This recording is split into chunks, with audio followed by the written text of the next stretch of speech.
বাচ্চারা যদি সারাদিন তার মাকে কাছে পায় তাহলে তাদের আর কিচ্ছু চায় না, কিন্তু মায়েদেরও তো আর বসে থাকলে চলে না, তাদের তো সংসারের নানা কাজ থাকে। ঠিক তেমনই আমার বাচ্চা যদি আমাকে পায় তাহলে সে আর কিচ্ছু চায় না। তারপরে আবার তার শরীর খারাপ, সে এখন সারাদিন আমার সঙ্গে খেলতে চায়, কিন্তু আমাকেও তো রান্না বান্না করতে হবে, তাই একবার করে রান্না করছি আর একবার করে তার সঙ্গে এসে খেলা করে যাচ্ছি। আর রায়ানের এখন ঠান্ডা লেগেছে, মুখে একদম মজা নেই, কোনো খাবারই মানে সে ভালো করে খাচ্ছে না, যতই টেস্টি হোক, যেগুলো সে আগে খেত বা খেতে ভালোবাসতো সেগুলোও সে মুখে দিচ্ছে না একদম। বাচ্চারা যদি না খায় না তাহলে মায়েদের মন মেজাজও ভালো থাকে না একদম। ঠিক তেমনই আমারও মন মেজাজ এখন একদম ভালো নেই। সংসারে যারা একা হাতে বাচ্চা মানুষ করছে তাদের ব্যাপারটা একটু বেশি আলাদা, কারণ তারা সারাদিন বাচ্চাকে নিয়ে পড়ে থাকতে পারে না, যতই না খাক তাকে সংসারের বাকি কাজগুলো করতে হয়।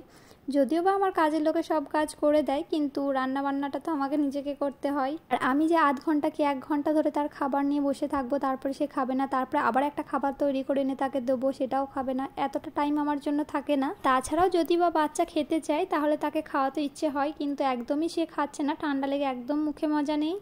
নিচে এসে কিছুক্ষণ আমার সঙ্গে খেলা করলো আমি যতক্ষণ রান্না করলাম, তারপর এখন এসেছি ওপরে, আসি ওপরে এসে তার খেলনা নিজেই বার করেছে ড্রয়ার থেকে, আর এখন নিজেই বসে পড়েছে খেলা করতে। চলো আজকের ব্লগটা এখানেই শেষ করছি, ভালো লাগলে একটা লাইক করে দিও, চাইলে আমার চ্যানেলটা সাবস্ক্রাইব করে নিতে পারো পরবর্তী ভিডিওগুলো দেখার জন্য।